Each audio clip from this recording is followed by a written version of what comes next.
Uma boa noite, meus queridos. Que a graça e a paz do nosso Senhor Jesus Cristo estejam com todos vocês. É uma alegria poder revê-los, ver que estão bem e estão com vontade de poder trabalhar e servir. Estamos iniciando uma nova semana e que cada dia, cada hora dessa semana, possa ser uma oportunidade de você testemunhar do amor de Cristo, do que Ele tem feito na sua vida. Né? Afinal de contas, nós só podemos compartilhar aquilo que nós recebemos. E também dou um alôzinho, uma boa noite para os meus queridos que nos assistem pela internet. Que a graça e a paz do Senhor Jesus estejam com todos vocês. Que juntos possamos estudar um pouquinho da palavra de Deus, de uma mensagem que Ele tem trazido para mim e para minha casa. Já há alguns meses estamos estudando ainda. E gostaria de compartilhar um pedacinho dela com todos vocês hoje. Amém? Preparados? Então vamos abrir, por favor, lá no Antigo Testamento, o livro de Jó. Jó.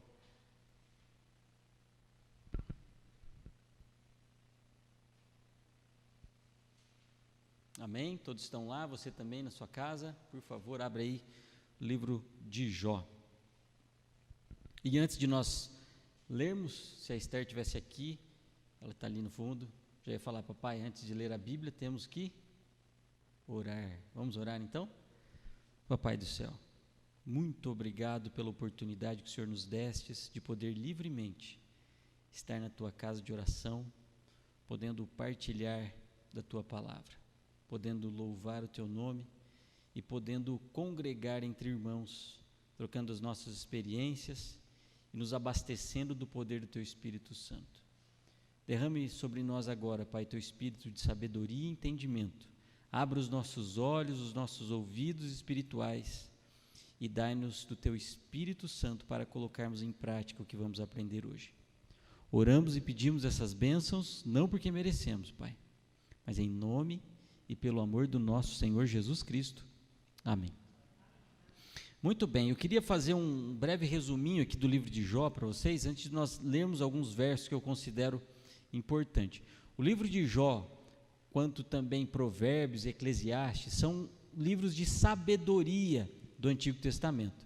E Jó, de maneira geral, conta a história de um homem íntegro e reto diante de Deus, que se desviava do mal, mas que de repente foi pego de surpresa, tendo inúmeras provações contra si, e a partir deste momento ele passa a se perguntar: por que isto está acontecendo com a minha vida?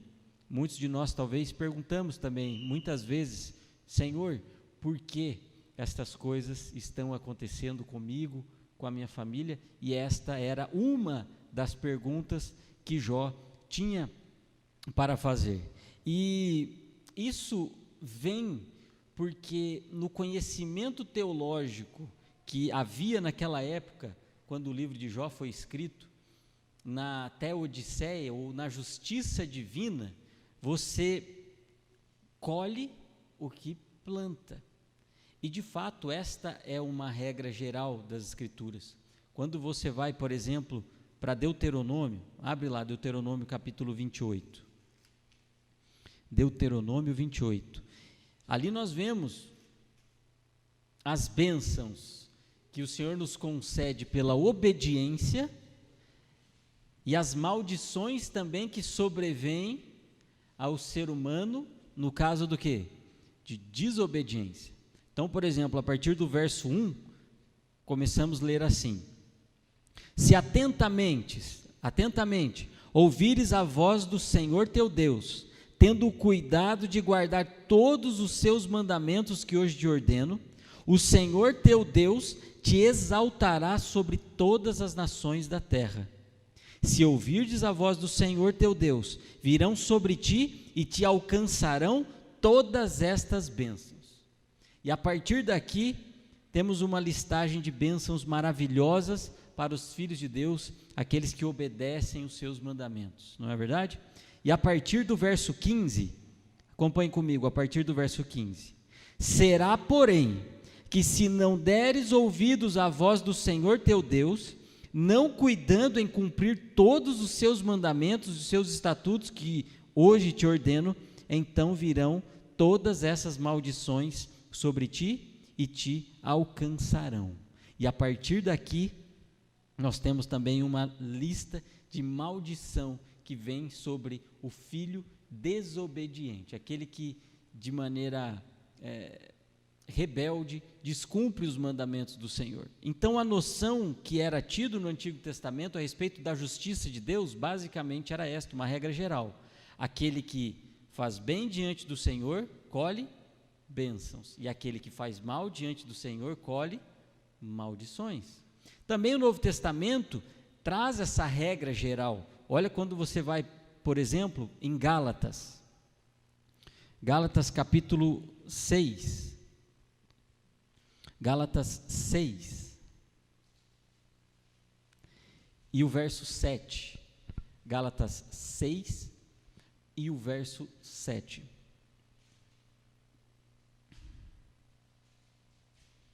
Amém?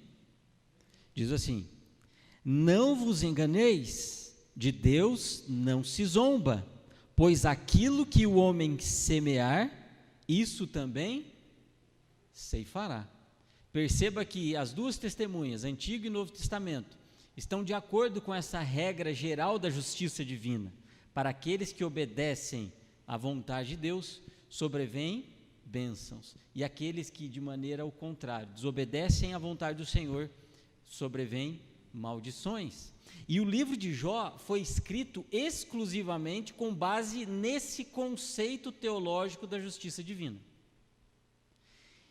Então, quando Jó passa a ter provações e, entre aspas, desgraças acontecendo contra a sua vida, a primeira pergunta que vem à mentalidade das pessoas daquela época é: por que isso está acontecendo com Jó, se ele é um homem íntegro e reto?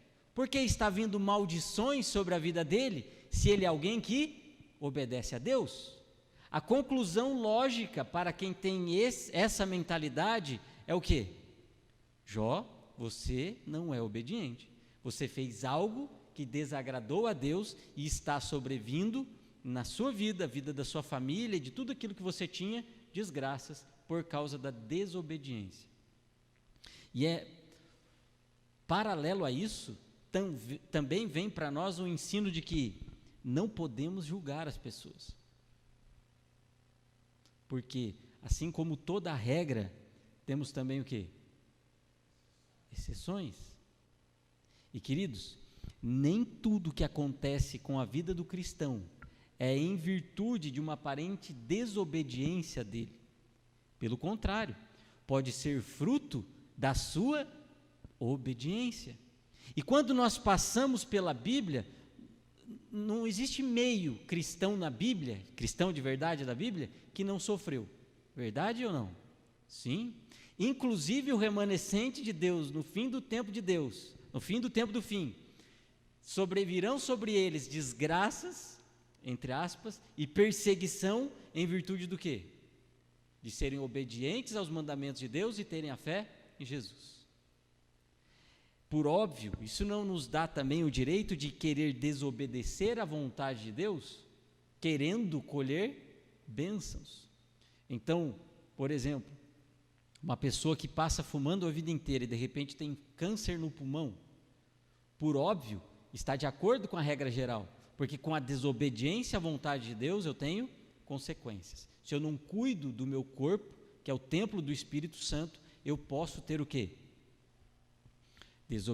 Eu posso ter maldições em virtude dessa desobediência.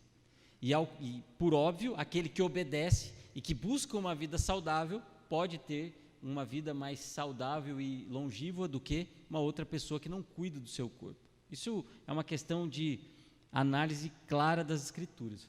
Mas o exemplo de Jó para nós veio exatamente para quebrar este paradigma.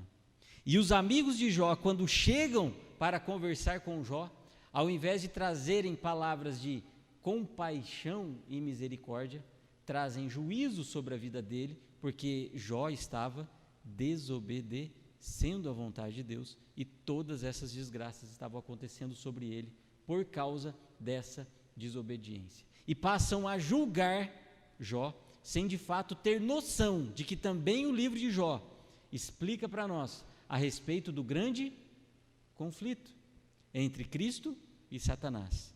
E que tudo que acontece no campo espiritual é em obediência a Deus ou em obediência ao inimigo das almas. E as pessoas precisavam aprender sobre isso. Nós precisamos aprender sobre isso. E como começa o livro de Jó? Vamos lá então, Jó capítulo 1. Depois de ter essa pequena introdução ali, com base nisso, vamos avançar em Jó agora. Jó capítulo 1. Num primeiro momento, a Bíblia começa apresentando quem era esse homem. E diz assim: havia um homem na terra de Uz, cujo nome era Jó, homem íntegro e reto, temente a Deus e que se desviava do mal. Nasceram-lhe 7 filhos e 3 filhas. Possuía 7.000 ovelhas, 3.000 camelos, 500 juntas de bois e 500 jumentas. Era também muito numeroso o pessoal ao seu serviço, de maneira que este homem era o maior de todos no Oriente. Seus filhos iam às casas uns dos outros e faziam banquetes, cada um por sua vez, e mandavam convidar as suas 3 irmãs a comerem e beberem com eles. Decorrido o turno de dias de seus banquetes, chamava Jó a seus filhos e os santificava. Levantava-se de madrugada e oferecia holocausto segundo o número de todos eles, pois dizia: talvez tenham pecado os meus filhos e blasfemado contra Deus em seu coração. Assim o fazia Jó, como? Continuamente. Então, em primeiro momento, a Bíblia vem apresentar quem é Jó. Um homem íntegro e temente a Deus. Não se desviava dos caminhos do Senhor. Um homem que andava em retidão e se desviava do mal. Era um homem que cuidava das pessoas que estavam sob sua confiança. Era um homem que protegia os seus criados. Era um homem respeitado na sua cidade e que também, de maneira especial, intercedia e cuidava na prática dos seus filhos. Porque veja, ele não só orava, ele buscava, orava e os santificava. A oração precisa de ação, e assim era Jó. Não somente um homem que orava e ia dormir, mas orava e agia, e isso de forma contínua. Todos os dias buscava esta presença de Deus. Esse é o primeiro momento do livro de Jó. Na sequência, ele já explica para nós a respeito do grande conflito entre Cristo e Satanás. E logo em seguida, após sobrevir as aflições sobre a vida de Jó, já aprendemos o quê? A respeito do diálogo dele com os seus amigos, o acusando da desobediência à vontade de Deus. Então Jó passa o livro todo questionando a Deus o porquê disso estar acontecendo com ele. E a partir daqui, há algo muito sutil, que talvez daqui para frente seja um pouco diferente do que vocês já tenham ouvido. A partir do momento em que sobrevém sobre a vida de Jó estas aflições, você vai perceber que a Bíblia não diz que ele intercedeu por mais pessoas. A Bíblia não diz que ele cuidou das pessoas que estavam sob sua confiança. E por quê? Porque a partir deste momento, Jó passou a olhar para a sua vida. E isso nos ensina muita coisa. No primeiro momento, a vida de Jó, de forma íntegra e reta diante de Deus. Ele intercedia pelas pessoas que estavam ao seu redor, ele santificava os seus filhos, ele cuidava das pessoas que Cristo havia colocado ao seu lugar. Depois que sobrevém a aflição sobre a vida dele, ele para de interceder e de olhar pelas pessoas que estão ao seu redor e passa a olhar para a sua própria vida e do porquê isso estava acontecendo com ele. Isso nos ensina muitas coisas. Uma delas, que embora tenha aparência de santidade, pode nos tirar dos caminhos sinceros da vontade de Deus. Eu, trabalhando na missão ali, enfim, nós conhecemos muitas pessoas, de dentro e de fora da igreja, e um dia uma dessas pessoas mandou uma mensagem para mim perguntando, na minha opinião, o que ela poderia fazer para se tornar um cristão melhor. Ela queria saber e queria que eu dissesse para ela, talvez erros que eu pudesse ver no caráter dela e que ela queria melhorar. Consegue entender? Quando você olha assim, aparentemente, em primeiro momento, vem o que na sua mente? Uma pessoa que quer buscar uma mudança, uma transformação, e de fato nós precisamos olhar no espelho e ver quem nós somos: pobre, miserável, cego e nu. E precisamos mudar a nossa vida diariamente de acordo com o caráter de Deus. Sim ou não? Sim. Mas o que me chamou mais a atenção foi que nessa frase eu vi uma pessoa extremamente preocupada consigo mesmo. O que eu posso fazer para melhorar? Rafael, eu tenho tentado lutar contra o pecado, um pecado específico, e há muito tempo eu luto contra esse pecado, mas vira e mexe eu caio. E eu aprendo que eu preciso lutar, eu aprendo que eu tenho que me esforçar, e está escrito que o reino dos céus não é alcançado senão com muito esforço, e eu tento, mas quando eu vejo, eu caio. E por que, Rafael? A resposta é exatamente essa, porque estamos olhando para o nosso umbigo, estamos olhando e acariciando o nosso próprio ego, para nos tornar melhor, e isso é um perigo. Ao mesmo tempo em que temos uma raiz de verdade nisso, precisamos olhar e buscar esta comunhão com Deus, queridos, o nosso esforço humano para buscar salvação e santificação, sem a total graça e poder do Espírito Santo, é vã. Eu me recordo que, antes um pouco de conhecer o Evangelho e de buscar aprender isso, né? Eu era viciado em pornografia. Isso é um vício e um mal que acaba com os membros dentro da igreja, porque é um pecado, entre aspas, secreto, não é verdade? E, infelizmente, muitos líderes sofrem com isso. E antes de conhecer o Evangelho, por uma questão de vida que aprendi depois, era viciado em pornografia, e conheci o Evangelho e passei a entender que eu precisava lutar contra a pornografia. E aí vi técnicas e formas e jeitos de poder evitar cair em tentação. Mas vira e mexe, eu caía. E eu não entendia por quê. Eu fazia lição da escola sabatina todo dia, eu orava, eu tentava buscar, Senhor, me ajuda e vamos que vamos. E vira e mexe, caía. Às vezes ficava 1 ano, 6 meses, mas vira e mexe, caía. E por quê? Eu não entendia. E talvez isso aconteça com muitas pessoas, não referente a esse pecado, mas com o pecado que ela tem lutado há muitos anos. Faz 30 anos que eu luto com isso e não consigo vencer. Rafael, eu descobri a mensagem da reforma de saúde já faz 25 anos e eu não consigo colocar em prática. Por quê? E a pessoa passa indo para o Amazonas, para o Pernambuco, para o Rio de Janeiro, Espírito Santo, vendo palestra de saúde e tal, e ora, e vai para detox, e fica 1 mês no detox, volta, dá 2 semanas, cai de novo, não consegue. Por quê, Rafael? E isso aqui, que aconteceu com a vida de Jó, responde para nós. E sabe que interessante? Você passa então o livro de Jó inteiro ouvindo da justiça de Deus, sem perceber que está olhando para o próprio ego.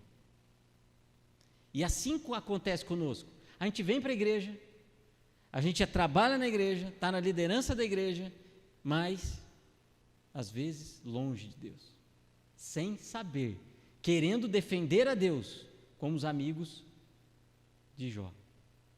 E a resposta só vem no penúltimo e no último capítulo de Jó. Vamos lá comigo. É só esse ponto que eu queria falar com vocês hoje. E olha só.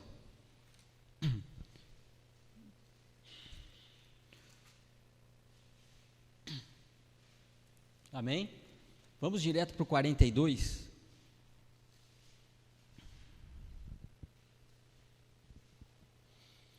E aí o Senhor mostra quem é o Senhor para Jó, ele aprende algumas coisas, e aí ele conclui a primeira sessão do capítulo 42, no verso 5 e 6, da seguinte forma: eu te conhecia só de ouvir, mas agora os meus olhos te veem.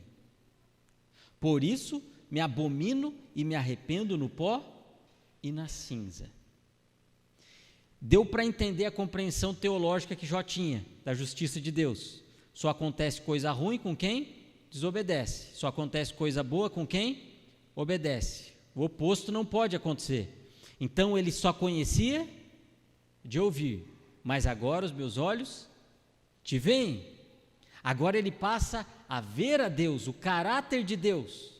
E quando ele conhece o caráter de Deus, verso 7, tendo o Senhor falado essas palavras a Jó, o Senhor disse a Elifaz, o temanita: a minha ira se acendeu contra ti e contra os teus dois amigos, porque não dissestes o que de mim era reto, como meu servo Jó.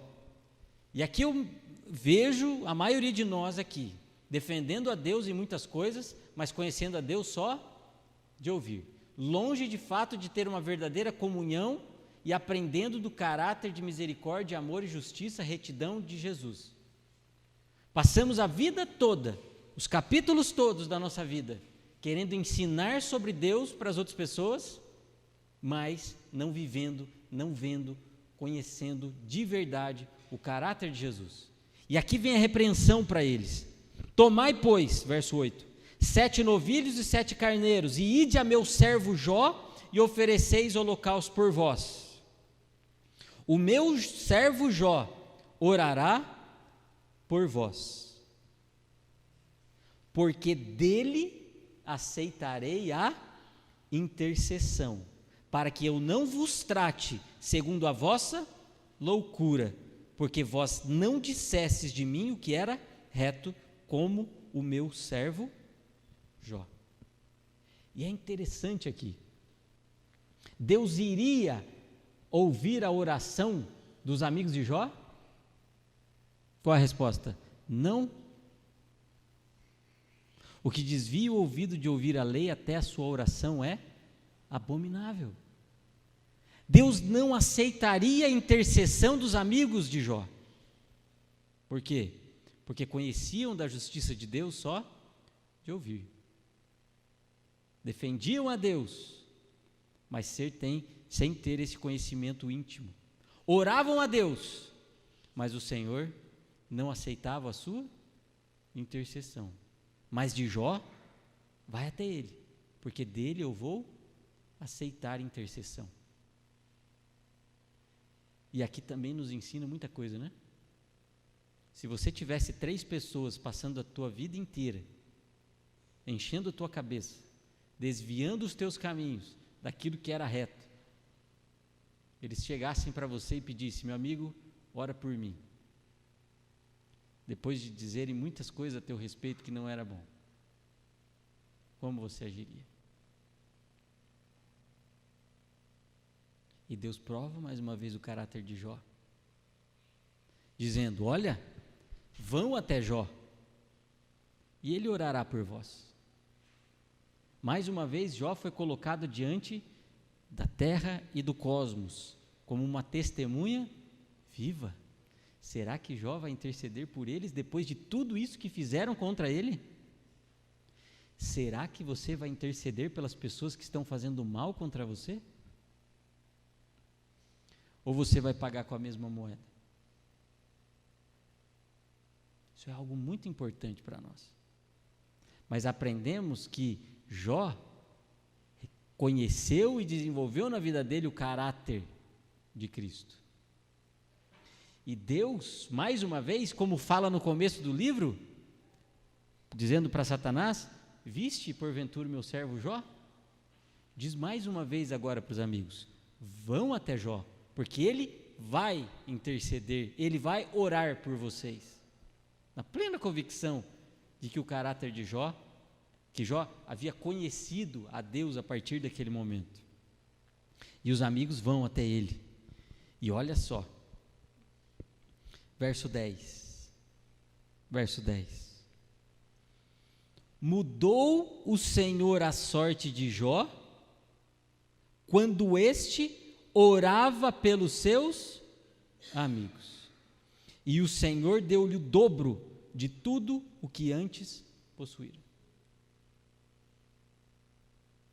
Sabe quando Deus me deu a vitória pela graça sobre o vício da pornografia?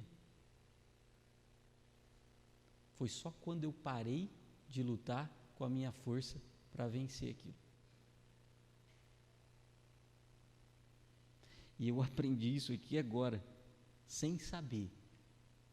Sabe, quando você está intercedendo pelos seus amigos, e a intercessão aqui, como eu falei no começo, não é só de oração, a intercessão aqui é de orar e ação. Quando você está intercedendo pelos seus amigos e pelos seus inimigos, você não tem tempo para se preocupar com você mesmo, para saber o que você precisa melhorar, como você vai mudar a sua alimentação, como você vai morar no campo, como você vai fazer isso. Mas o Senhor acrescentará isso quando você estiver orando e agindo pelas pessoas que Ele colocou sob a sua responsabilidade. Quer essa vitória? Viva essa vitória. Quer essa vitória? Interceda pelas vidas dos teus amigos e dos teus inimigos. Não só de oração e ação. É assim que você vai vencer. É assim que você deixa de se preocupar com você mesmo e passa a se preocupar com o outro. Afinal de contas, esta é a essência do caráter cristão: o amor a Deus e ao próximo, não o amor a si mesmo. E isso é muito sutil, passa despercebido, porque tem aparência de santidade. Eu preciso, eu tenho. Nós temos que trabalhar, nós temos que servir, porque o Senhor Jesus está voltando e precisamos cumprir a missão que Ele nos entregou, pela graça e pelo poder do Espírito Santo. Nunca canse de interceder pelas vidas das pessoas que Jesus colocou ao teu lado. Lute por cada alma que Ele colocou ao teu lado, para que você possa buscar e salvar, assim como um dia alguém buscou e salvou e tirou você de onde você estava. Tenhamos misericórdia, compaixão, justiça e retidão para andarmos nessa terra, buscando a cada dia a presença e a santidade do nosso Senhor. Amém? Gostaria de convidar vocês então a ficarem de joelhos para fazermos a nossa oração final. Você também que está em casa, se puder, vamos ficar de joelhos para orar.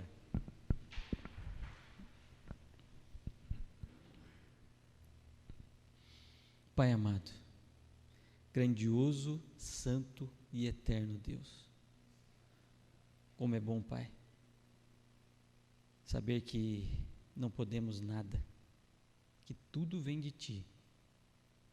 O Senhor implantou em nosso coração uma medida de fé, o Senhor desenvolve esta fé, o Senhor purifica a nossa vida, dá força para o trabalho e nos guia diariamente, Pai.